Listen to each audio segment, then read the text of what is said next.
मैं जानना चाहूँगा सर, आपने जहानाबाद में एक पार्टी का निर्माण किया है, क्या है ये पार्टी? जी, सबसे पहले मैं सभी समाज सभी जनता को मैं अपना नमस्कार करता हूँ।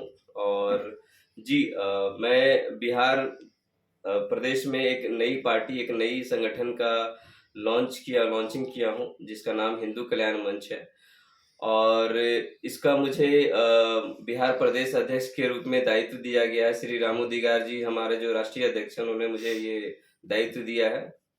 तो बहुत-बहुत उनको धन्यवाद दूँगा इसके लिए। पार्टी का मूल उद्देश्य क्या है? पार्टी का मूल उद्देश्य है कि हमारी जो हिंदुत्व विचारधारा है, जो हमारा जो सनातन धर्म है, कहीं न कहीं बिखर रहा है, कहीं न कहीं टूट रहा है।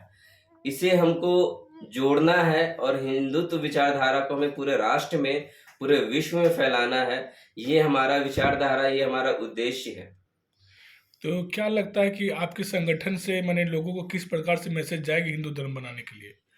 जी, हमारी जो संगठन है, पूरे राष्ट्र में काम कर रही है। और हम जो विचारधारा, जो हिंदुत्व जो विचारधारा है, उसको लेकर आगे बढ़ रहे हैं। और सभी समाज के लोगों को मैं ये बोलना चाहूँगा कि आप सब जो जाति प्रथा में बँटे हैं, जो जाति भेदभाव में बँटे हैं, उससे ऊपर उठकर आप एक हिंदुत्व विचारधारा में आइए और एक सनातन धर्म का अच्छे से निर्माण कीजिए और पूरे राष्ट्र में इस विचारधारा को आगे बढ़ाइए।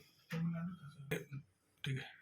ये माने हिंदुत्व पे हर समय कुछ ना कुछ टिप्पणी हो रहा है। आपने देखा होगा कि अभी वीडियो वायरल हो रहा है, उसकी पुष्टि हो रही है कि वीडियो गलत है तमिलनाडु पे, जो कि एक बिहारी पे भी कहा जा रहा है और वो वीडियो वायरल हो रहा है। उस पे क्या प्रतिक्रिया है आपकी? जी, बिल्कुल।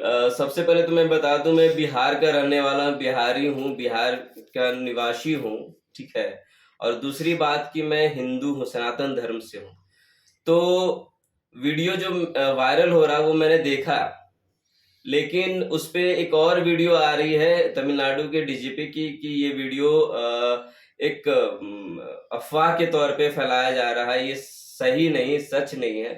ठीक है, मान के चलिए सच नहीं है, लेकिन क्या हमारे हिंदू भाई-बहन बाहर जाते हैं और दूसरे प्रदेश में अपने रोज़गार के लिए जाते हैं, तो क्या वो वहाँ सुरक्षित हैं? ठीक है, ये घटना को हम अफ़वाह मानते हैं, लेकिन आए दिन आपने देखा होगा टीवी चैनलों पे न्यूज़ के माध्यम से कि हमारे तो कहीं ना कहीं इसमें युवा तो कहीं ना कहीं टूट रहे हैं। जी, बिल्कुल। सरकार जब बनानी होती है तो तरह-तरह के लुभावने दिखाते हैं समाज को कि हम आपको इतने लाख रोज़गार दे देंगे, इतने नौकरियाँ दे देंगे, लेकिन जब सरकार बन जाती है तब ये कुंभकर्णी नींद में बस सत्ते के नशे में चूर हो जाते हैं। तो ये कहीं न कहीं गलत है और हमारे समाज को, हमारे भाई-बहनों को ये सोचना होगा, जागना होगा कि हम जो सरकार चुन के बना रहे हैं, वो सरकार हमारे लिए कुछ काम कर रही है, नहीं कर रही है। और दूसरी चीज़ ये है कि हम रोज़गार पे ध्यान दें, रोज़गार, स्वास्थ्य और शिक्षा के मुद्दों पे ध्यान दें, ना कि हम मतलब दूसरे अन्य मुद्दे पे ध्यान दें। और जो हम जातिवाद में जो बँटे हुए हैं, हम जातिवाद के दलदल में इतने फँसे हुए हैं, इतने बँटे हुए हैं कि जो नेतागण हैं वो इस मतलब जातिगत विभाजन को ये इस्तेमाल करते हैं हमारा, और हमें ही फिर प्रताड़ना झेलना पड़ता है। इसीलिए मैं समाज के लोगों से ये कहना चाहूँगा कि जातिगत मुद्दों से ऊपर उठिए और एक हिंदुत्व का विचारधारा को आगे बढ़ाइए और पूरे देश में परचम लहराइए और सरकार को घेरिए कि हाँ, हमें रोज़गार दीजिए, हमें शिक्षा दीजिए, हमें स्वास्थ्य की अच्छा व्यवस्था कीजिए हमारे बिहार प्रदेश में। आप शिक्षा की बात करते हैं तो शिक्षा मंत्री का हाल में ही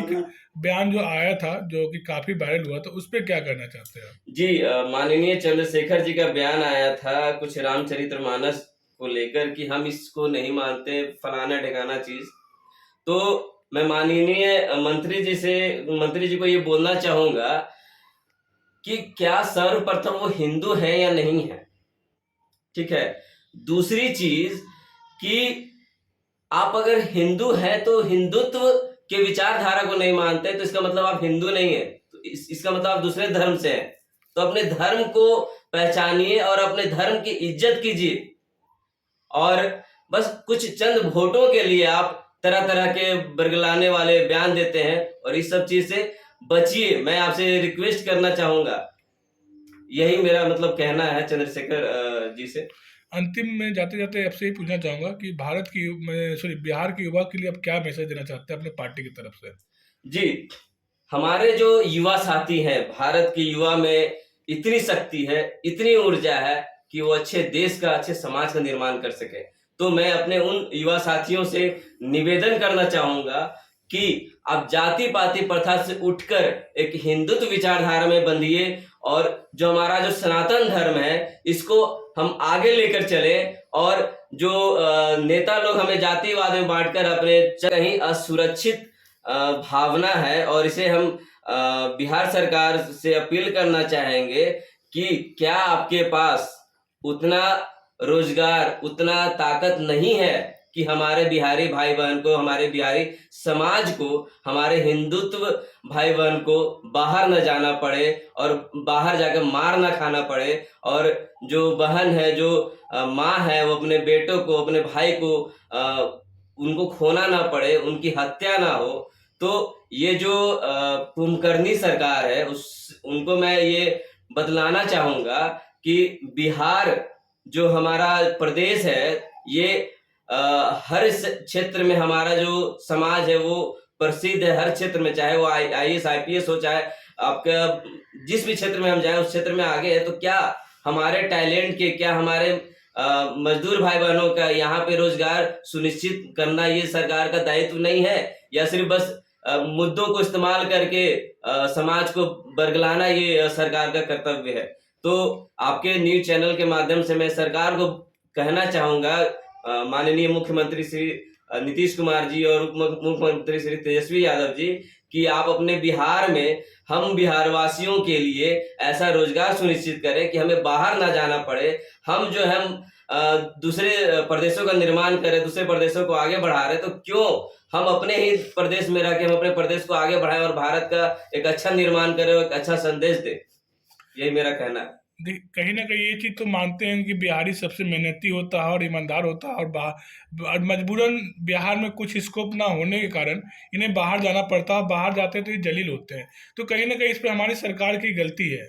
जी बिल्कुल, ये हमारी सरकार की विफलता है कि हमारे समाज के लोगों को बाहर जाना पड़ रहा है। यहाँ पे रोजगार का कोई साधन नहीं, कोई फैक्ट्री नहीं है यहाँ पे, और फैक्ट्री नहीं है तो रोजगार कहाँ से होगा, कहाँ से देंगे हमारे माननीय मुख्यमंत्री जी। और एक चीज और मैं आपके चैनल के माध्यम से बताना चाहूंगा कि यहाँ पे IT इंडस्ट्री का भी कोई नामो निशान नहीं है, और यहाँ पे हमारे जो इंजीनियर भाई बहन है उनको बाहर जाना पड़ता है।